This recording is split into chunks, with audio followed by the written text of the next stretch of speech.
Hello दोस्तों, स्वागत है आपका अपने ही यूट्यूब चैनल किस्से कहानियों की ऑडियो लाइब्रेरी पर। दोस्तों, हम सुन रहे हैं श्री शरत चंद्र चट्टोपाध्याय जी द्वारा रचित उपन्यास गृहदाह का 15वां भाग। अच्छा, इससे पहले कि हम कहानी की ओर आगे बढ़ें, मैं आशा करती हूँ कि आपने अभी तक इस चैनल को सब्सक्राइब कर लिया होगा, और अगर नहीं किया है तो अभी कर लीजिए। तो चलिए शुरू करते हैं आज का भाग। जाड़े का सूरज तीसरे पहर ढलने को था और उसकी कुछ कुछ गर्म किरणों से सोन नदी का दूर तक फैला हुआ चौर धू धू कर रहा था। ऐसे समय एक बंगाली के मकान में बरामदे की रेलिंग पकड़कर उधर को देखती हुई अचला चुप खड़ी थी। उनकी अपनी जिंदगी से उस मरुखंड का कोई संबंध था या नहीं, यह और बात है, लेकिन उन दो अपलक आंखों की निगाह को एक नज़र देखते ही यह समझ में आ सकता था कि उस तरह से देखने पर देखा कुछ नहीं जा सकता। सिर्फ सारा संसार एक अजीब और बहुत बड़े जादू के करिश्मे सा लगता। तभी एक आवाज आई, दीदी।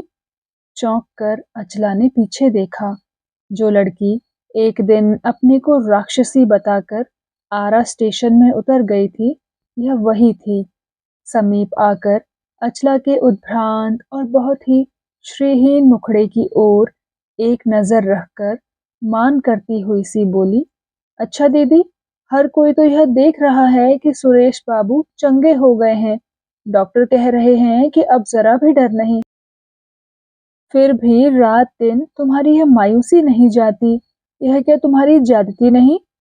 पति हमारे भी हैं, उन्हें कुछ होता हवाता है तो हम भी फिक्र के मारे मर सी जाती हैं, मगर कसम ले लो, तुमसे उसकी तुलना ही नहीं हो सकती।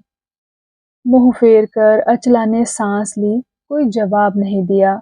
वह रूठ कर बोली, इश, एक सांस ले ली बस। कहकर भी देर तक जब अचला का कोई जवाब नहीं मिला तो उसका एक हाथ अपनी मुट्ठी में लेकर बड़े ही करुण ढंग से पूछा, अच्छा सुरमा दीदी, सच बताना, हमारे घर तुम्हारा घड़ी भर भी मन नहीं टिक रहा है ना? खूब तकलीफ हो रही है, असुविधा है ना? अचला जैसे नदी की ओर देख रही थी, देखती रही, लेकिन अब की जवाब दिया। कहा, तुम्हारे ससुर ने मेरी जो भलाई की है, वह क्या मैं जन्म भर भूलूंगी बहन? वह हंसी, बोली, मैं जैसे भूलने के लिए ही तुम्हारे पीछे पड़ी हूँ। और दूसरे ही क्षण मीठे उल्हाने के तौर पर बोली, शायद इसीलिए उस समय बाबूजी के उतना पुकारने पर भी जवाब नहीं दिया। तुमने सोचा बुढ़ा जब तब। अचला ने बड़े अचरज से पलटकर कहा, नहीं, हरगिज नहीं। राक्षसी ने जवाब दिया, हरगिज नहीं।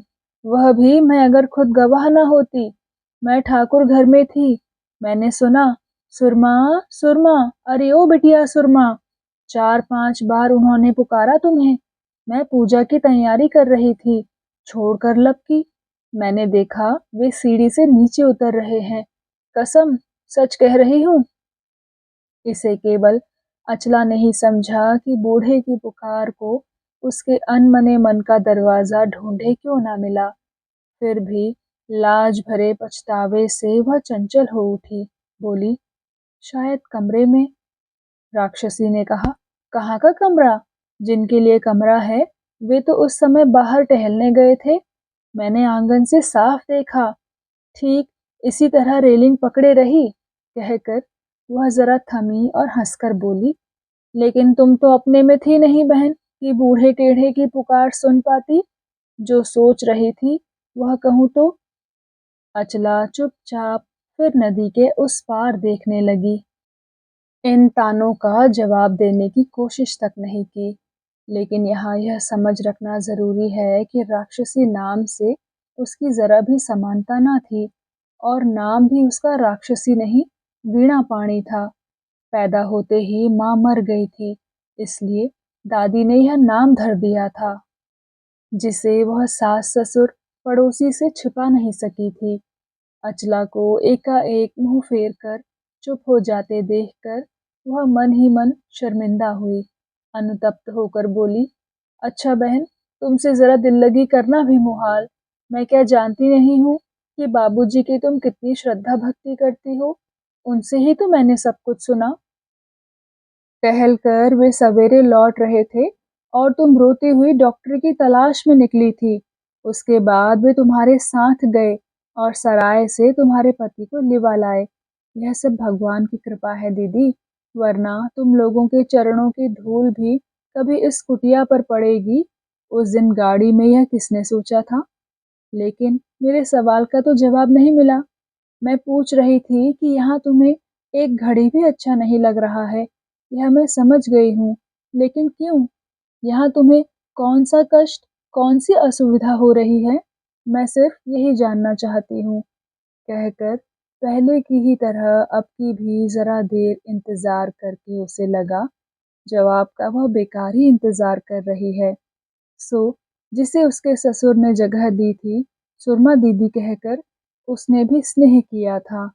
उसका चेहरा अपनी ओर खींचते ही उसने देखा, उसकी आंखों के कोने से चुपचाप आंसू बह रहे हैं।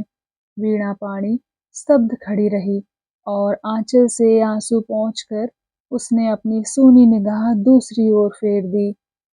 दूसरे दिन तीसरे पहर एक नए मासिक पत्र की कोई कहानी पढ़कर वीणा पाणी अचला को सुना रही थी। बैत की कुर्सी पर अधलेटी अचला कुछ तो सुन रही थी और कुछ उसके कानों में कतई पहुंच ही नहीं रहा था। ऐसे समय वीणा पाणी के ससुर रामचरण लाहिड़ी बिटिया राक्षसी कहते ऊपर आए। दोनों जनी झट उठकर खड़ी हो गई। वीणा पाणी ने बूढ़े के सामने एक कुर्सी खींचकर पूछा, क्या है बाबूजी? ये बूढ़े बड़े ही निष्ठावान हिंदू थे। उन्होंने धीरे धीरे कुर्सी पर बैठते हुए स्नेह से अचला की ओर देखते हुए कहा, एक बात कहनी है बिटिया। अभी अभी पुजारी जी आए थे। वे तुम पति पत्नी के नाम से संकल्प करके भगवान को तुलसी चढ़ा रहे थे। वह कल समाप्त होगा। सो कल तुमको कष्ट करके जरा देर तक बिना खाए रहना पड़ेगा। वे हमारे घर ही ठाकुर लेते आएंगे, तुम्हें कहीं जाना न पड़ेगा। सुनकर अचला का सारा चेहरा स्याह हो उठा। धुंधले प्रकाश में यह बूढ़े को न दिखा, मगर वीणा पाणी की नजर पड़ी। वह हिंदू नारी थी, जन्म से उसी संस्कार में पली और बीमार पति के कल्याण के लिए यह कितने उत्साह और आनंद की बात है, इसे वह संस्कार जैसा ही समझती थी। लेकिन अचला की शक्ल का ऐसा अजीब परिवर्तन देख उसके अचरज की सीमा न रही। फिर भी सखी के नाते पूछा, अच्छा बाबूजी, तुलसी तो आपने रमेश बाबू के लिए चढ़वाई, तो फिर उन्हें उपवास न कराकर आप दीदी को क्यों कह रहे हैं? बूढ़े ने हंसकर कहा, वे और तुम्हारी दीदी क्या दो हैं बिटिया? सुरेश बाबू तो इस दशा में उपवास कर नहीं सकेंगे, सो तुम्हारी सुरमा दीदी को ही करना पड़ेगा। शास्त्र में ऐसा नियम है, सोचने की बात नहीं। इसके जवाब में भी जब अचला हाँ ना कुछ ना बोली, तो उसकी वह निश्चेष्ट नीरवता शुभाकांक्षी बूढ़े को भी नजर में आई। उन्होंने सीधे अचला की ओर देखते हुए पूछा, इसमें तुम्हें कोई आपत्ति है बेटी? कहकर उसके प्रतिवाद की आशा में देखते रहे। अचला से अचानक इसका भी कोई जवाब देते न बना। जरा देर चुप रहकर बोली, उन्हें कहने से खुद वे ही करें शायद। उसके बाद सभी चुप हो गए। यह बात कैसी अजीब सी, कितनी रूखी और सख्त सुनाई पड़ी। इसे कहने वाले के सिवा शायद और किसी ने कहीं अनुभव किया, अंतर्यामी के सिवा और कोई उसे नहीं जान सका। बूढ़े ने खड़े होकर कहा, तो वही होगा, और धीरे धीरे नीचे उतर गए। नौकर बत्ती दे गया, पर दोनों वैसे ही सिमटी और झिझकी रही। मासिक पत्रिका की वैसी जानदार जोशीली कहानी का बचा हिस्सा पढ़ने का उत्साह भी किसी में न रहा। बाहर अंधेरा गाढ़ा होने लगा और उसी को चीरकर उस पार की बालुका भूमि एक से दूसरे छोर तक इन दो क्षुब्ध, मौन और लज्जित नारियों की आंखों पर सपने सी तैरने लगी। इस तरह भी काफ़ी समय कट जाता, लेकिन जाने क्या सोचकर वीणा पाणी एकाएक कुर्सी अचला के पास खींच कर लाई और अपना दायां हाथ सखी की गोद में रखकर धीरे-धीरे बोली, "उस पार के चौर को देखकर मेरे जी में क्या आ रहा था, जानती हो दीदी? लग रहा था ठीक जैसे तुम हो, जैसे ठीक उसी तरह थोड़े से अंधेरे में लिपटी। अरे! ऐसे सिहर क्यों उठी?" अचला कुछ क्षण चुप रहकर बोली, "एकाएक सर्दी सी लग गई।" वीणा पाणी अंदर गई, एक ऊनी चादर ले आई, भली तरह अचला के बदन को उससे ढक कर अपनी जगह बैठकर बोली, "तुमसे एक बात पूछने को बड़ा जी चाहता है दीदी, लेकिन कैसी तो शर्म आती है, नाराज़ न हो तो?" अजानी आशंका से अचला का कलेजा काँप उठा। ज्यादा बोलने में गला ना काँप उठे, इस भय से मुख्तसर में सिर्फ ना कहा और स्थिर बैठी रही। दुलार से उसकी हथेली को थोड़ा दबाकर वीणा पाणी कहने लगी, "अभी तो तुम मेरी दीदी हो, मैं तुम्हारी छोटी बहन हूँ, मगर उस दिन गाड़ी में तो मैं कोई नहीं होती थी, फिर तुमने अपना सही परिचय मुझसे छिपाना क्यों चाहा था? जो तुम्हारे पति थे, उनके लिए कहा कोई नहीं है, कहा बीमार पति दूसरे डिब्बे में है, उन्हें लेकर जबलपुर जा रही हैं, लेकिन मुझे तुम ठग नहीं सकी, मैं ठीक पहचानती थी कि वे तुम्हारे कौन हैं। फिर तुमने बताया कि तुम ब्रह्म हो।" इसके बाद वह जरा हंसकर बोली, "पर जब देखती हूँ तुम्हारे देवता का जनेऊ देखकर विष्णुपुर के पाठक ठाकुर लोग भी शर्मा सकते हैं, इतना झूठ क्यों बताया था भला?" जबरदस्ती जरा सूखी हंसी हंसकर अचला बोली, "यदि ना बताऊं?" वीणा पाणी बोली, "तो मैं ही बताऊंगी, मगर पहले यह कहो कि ठीक बता दूं तो क्या दोगी?"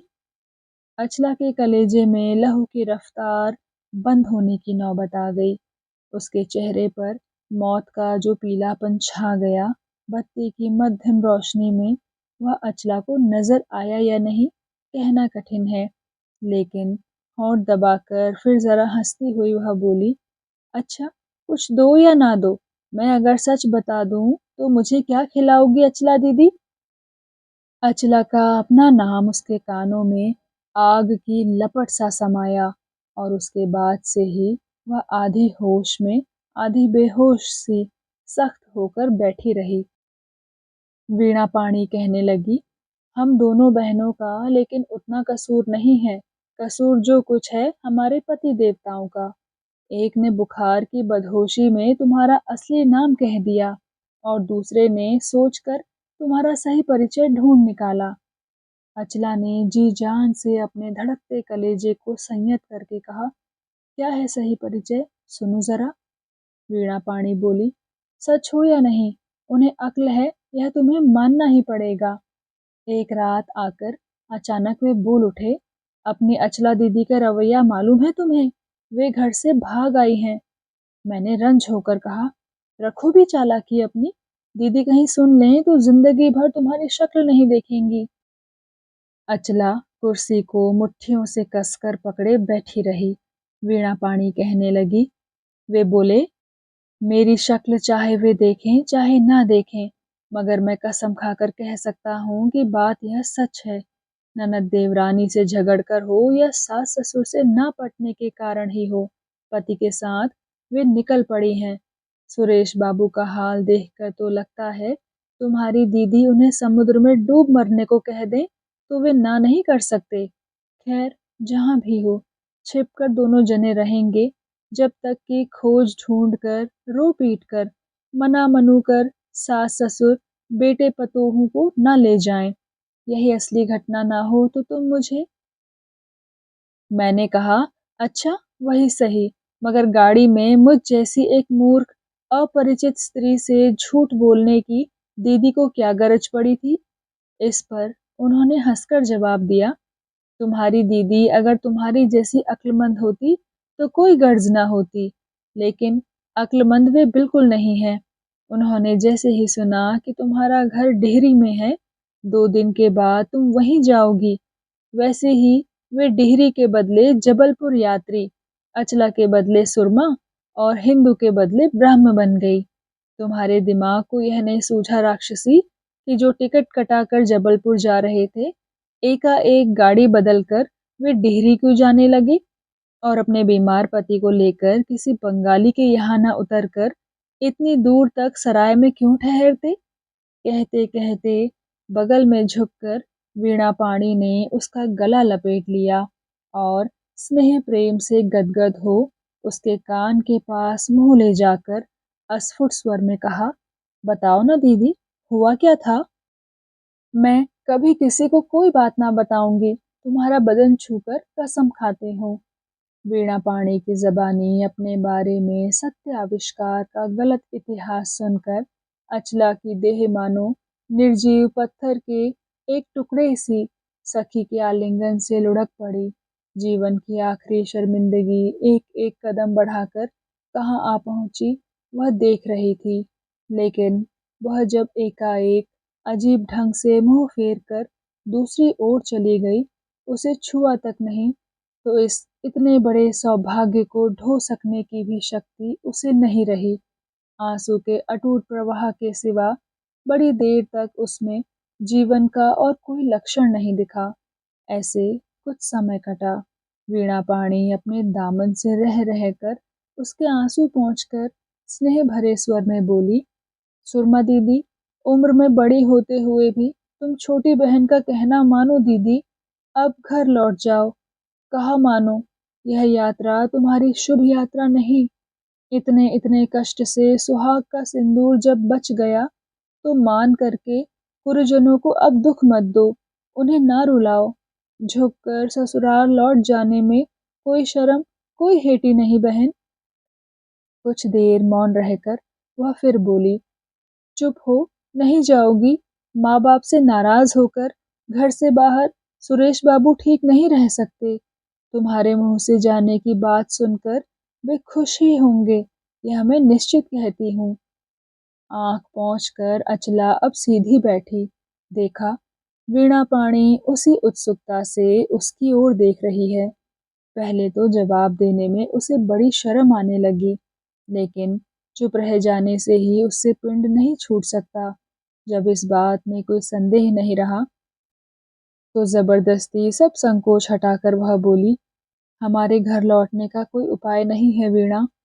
वीणा पाणी विश्वास न कर सकी, बोली, कोई उपाय नहीं।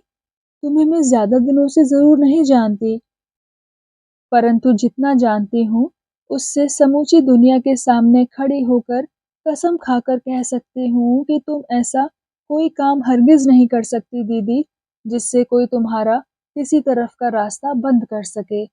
अच्छा, तुम अपने ससुराल का पता बता दो। परसों तो हम लोग घर जा ही रहे हैं। बाबूजी को साथ लेकर तुम्हारे यहाँ जाऊंगी, देखती हूँ वे मुझे क्या जवाब देते हैं। तुम्हारे सास ससुर मेरे भी वही हुए, उनके सामने खड़ी होने में मुझे कोई शर्म नहीं। अचला ने चौंक कर पूछा, परसों तुम लोग घर जा रहे हो, सुना तो नहीं। यहाँ कौन कौन रहेंगे। वीणा ने कहा, कोई नहीं, सिर्फ नौकर दरबान घर की रखवाली करेंगे। मेरी जेठ सास बहुत दिनों से बीमार हैं, अब उनके जीने की आशा नहीं। उन्होंने सबसे मिलने की इच्छा जाहिर की है। अचला ने पूछा, तुम्हारी ससुराल है कहाँ। वीणा पाणी ने कहा, कलकत्ते में पटलडांगा। पटलडंगा का नाम सुनकर अचला का मुंह सूख गया। जरा देर चुप रहकर धीरे धीरे बोली, तब तो हमें भी कल ही यह घर छोड़कर जाना पड़ेगा, यहाँ रहना तो ना होगा अब।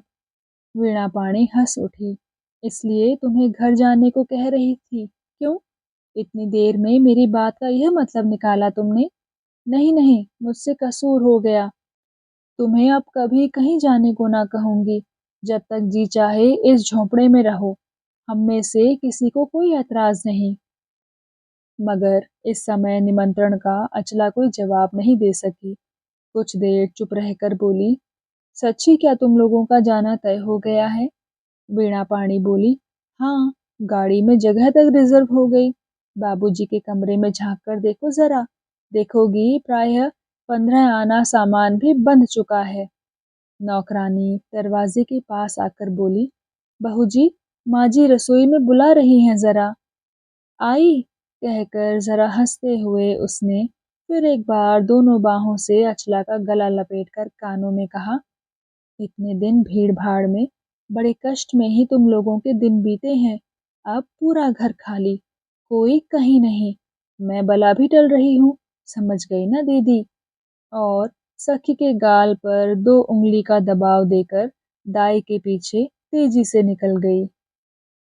खुशी का एक टुकड़ा, दक्षिणी बयार से वह सौभाग्यशाली स्त्री धीरे-धीरे नज़रों से ओझल हो गई, लेकिन कानों में कही उसकी 2 बातों को दोनों कानों में डाले अचला वहीं बुत्सी बैठी रही। आज की रात और कल का दिन भर बाकी, उसके बाद कोई रोक रुकावट नहीं। इस सूनी नगरी में पास और दूर, जहाँ तक उसकी दृष्टि जाती, भविष्य के बीच आँख खोलकर देखा, अकेली वह और केवल सुरेश के सिवा उसे कुछ भी दिखाई नहीं पड़ा। इस सूने घर में अकेले सुरेश को लेकर दिन बिताना पड़ेगा और वह बुरी साइड हर पल करीब ही होती आ रही थी। बाधा नहीं, रोक नहीं, लाज नहीं, जाग नहीं, कल का कोई बहाना करने तक का मौका नहीं मिलेगा। वीणा पाणी ने कहा था, सुरमा दीदी, ससुराल अपना घर है, औरतों को वहाँ झुककर जाने में कोई शर्म नहीं। हाय रे हाय! उसके कौन है और क्या नहीं है, इसका लेखा अंतर्यामी के सिवा और किसने रखा है? फिर भी उसके पति आज भी हैं और अपना कहने को वह जला हुआ घर अभी धरती की गोद में मटिया मेट नहीं हुआ है। आज भी वह पल भर के लिए उसमें जाकर खड़ी हो सकती है। बंधे जानवर की आँखों पर से जब तक बाहर का यह फाँक एक बारगी ढक नहीं जाता, तब तक जैसे वह एक ही जगह में सिर पीट-पीट कर मरता रहता है। वैसे ही उसके बेरोक मन की उदग्र कामना उसके कलेजे में हाहाकार करती हुई निकल बाहर होने की राह ढूंढती हुई घुटने लगी। पास के कमरे में सुरेश निश्चिंत सो रहा था।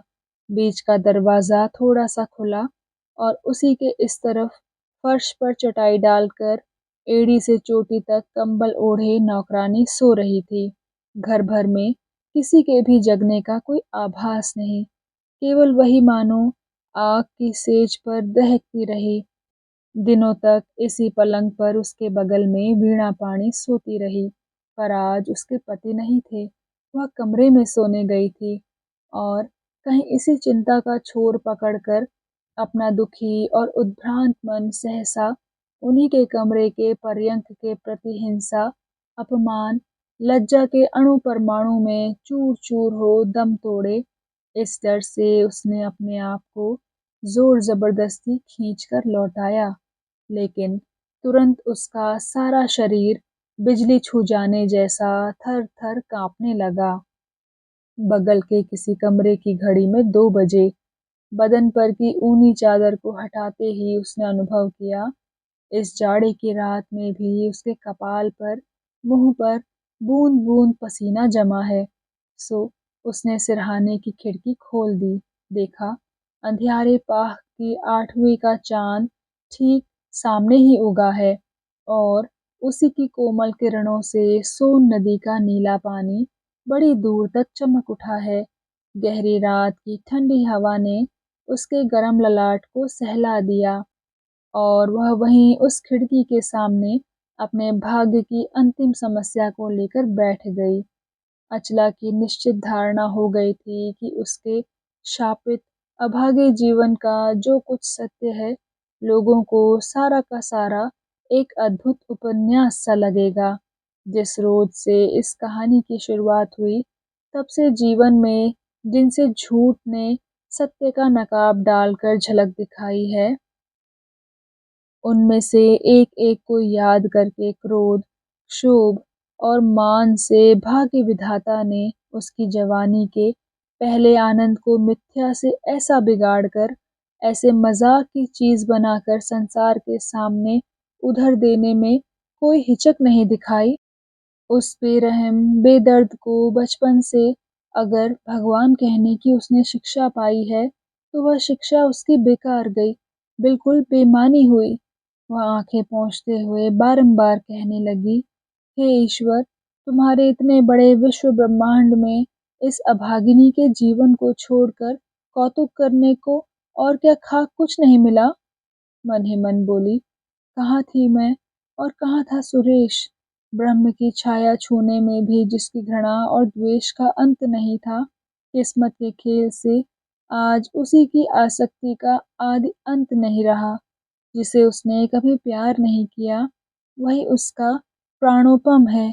सिर्फ इसी झूठ को लोगों ने जाना, और जो सत्य है उसे कहीं किसी के पास जगह न मिली, और इस झूठ को उसी के मुंह से प्रचार कराने की जरूरत थी। अदृष्ट की इतनी बड़ी विडंबना कब किसके नसीब में घटी। पति को उसने बड़े दुख से पाया था, मगर वह बर्दाश्त ना हुआ। उसके चरम दुर्भाग्य की गठरी लिए सुरेश अभिशाप के नाई उसके गांव में जाकर हाजिर हुआ। उसके सुख का बसेरा जलकर खाक हो गया, और उसी के साथ उसकी तकदीर भी जलकर भस्म हो गई। इस बात में जब कोई शुबहा ही ना रहा, तो फिर उसके बीमार पति को उसी की गोद में डाल दिया गया, जिसे वह एक बारगी खोने को थी। सेवा से पूर्णतया उसे लौटा देने का ही संकल्प अगर विधाता का था, तो फिर उसके दुख दुर्दशा ग्लानि अपमान का अंत क्यों नहीं। दोनों हाथ जोड़कर अचला रुंधे स्वर में कहने लगी, जगदीश्वर, रोग मुक्त पति के आशीर्वाद से सभी अपराधों का प्रायश्चित हो चुका। अगर मुझे यही विश्वास करने दिया था, तो फिर इस इतनी बड़ी दुर्गत में क्यों ढकेल दिया। उसने संकोच नहीं माना। इतनी इतनी हरकतों के बाद भी उसने सुरेश को साथ आने को आमंत्रित किया। दुनिया में इस कसूर के मिटने का उपाय नहीं, कलंक की यह कालिमा नहीं मिटने की। मगर मेरे अंतर्यामी, मेरे भाग्य से तुमने भी क्या भूल समझा। मेरे कलेजे के अंदर क्या है, वह क्या दिखाई ही नहीं पड़ा तुम्हें। पिता की चिंता, पति की चिंता को वह जी जान से मानो ठेल कर हटा दिया करती थी। आज भी चिंता को उसने पास नहीं फटकने दिया, किंतु उसे मृणाल की बात याद आई, फूफी की याद आई। याद आया आने के वक्त सती साध्वी कहकर उनका आशीर्वाद देना। उसके संबंध में उनके मनोभाव की कल्पना करते हुए अकस्मात मार्मिक आघात खाकर देर के लिए उसका ज्ञान मानो खो गया, और देह मन की उस अवश बेबस दशा में खिड़की पर माथा रखे अनजाने ही उसकी आंखों से आंसू बह रहा था। ऐसे वक्त पीछे पैरों की हल्की आहट हुई। अचला ने मुड़कर देखा, खाली बदन नंगे पांव सुरेश जाकर खड़ा है। आकस्मिक उत्तेजना से वह कुछ कहने जा रही थी, लेकिन गला रुंध गया। उसे दमन करने की उसकी इच्छा न हुई, और मुंह फेर कर तुरंत उसने फिर उसी तरह खिड़की पर सिर रख लिया। लेकिन जो आंसू अब तक बूंद बूंद टपक रहा था, उसका बांध मानो टूट गया, और एक पगली धारा सी फूट निकली। कहीं कोई शब्द नहीं। घर के भीतर बाहर रात की गहरी नीरवता छा रही थी। पीछे पत्थर की मूरत सा चुप खड़ा सुरेश, सहसा उसका शरीर पत्ते की तरह कांपने लगा, और लम्हे में उसने दोनों हाथ बढ़ाकर अचला का माथा अपनी छाती में खींच लिया। अपने को उससे छुड़ाकर अचला ने आंखें पोंछी। लेकिन सबसे बड़े अचरज की बात यह कि जो आदमी उसकी इतनी बड़ी दुर्गत की जड़ था, उसके इस व्यवहार से अचला को तीखी नफरत ना हुई, बल्कि धीमे से कहा, तुम इस कमरे में क्यों आए। सुरेश चुप रहा।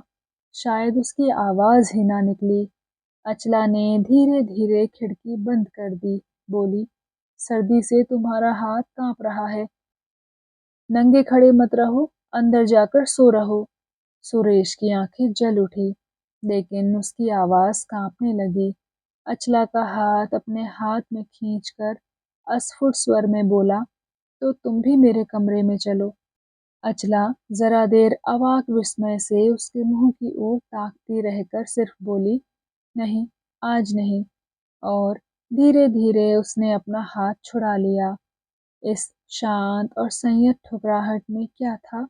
ठीक ठीक समझ ना पाने के कारण सुरेश चुपचाप खड़ा रहा। अचला उसकी ओर देखे बिना ही बोली, क्या तुम यह जानकर इस कमरे में आए कि मैं जाग रही हूँ? सुरेश ने चोट खाए हुए की तरह कहा, और क्या तुम्हें सोई समझ कर आया हूँ? यह ख्याल है तुम्हारा? ख्याल? अचला मुंह फेर कर जरा हंसी। यह तीखी और सख्त हंसी धुंधली जोत में भी सुरेश की नजर से न बच सकी। उस हंसी ने मानो साफ शब्दों में उससे कहा, अरे कायर, सोई स्त्री के कमरे में चोर सरीखा घुसना नहीं चाहिए। पुरुष के इस महत्व का तुम आज भी दावा करते हो? लेकिन वह बोली कुछ नहीं। थोड़ी देर में झरोखे से हटकर खड़ी होती हुई धीरे धीरे बोली, तुम्हारी तबीयत ठीक नहीं, ज्यादा जगो मत, सो जाओ जाकर। कहकर वह अपने बिस्तर पर जाकर सिर से पांव तक कंबल ओढ़कर सो गई। सुरेश कुछ देर तक पंगु सा वहीं खड़ा रहा और फिर धीरे धीरे अपने कमरे में चला गया। तो दोस्तों, कैसा लगा आपको आज का भाग? कृपया कमेंट सेक्शन में आकर ज़रूर बताइएगा। मैं मिलूंगी आपसे इसी कहानी के अगले भाग के साथ। तब तक के लिए धन्यवाद।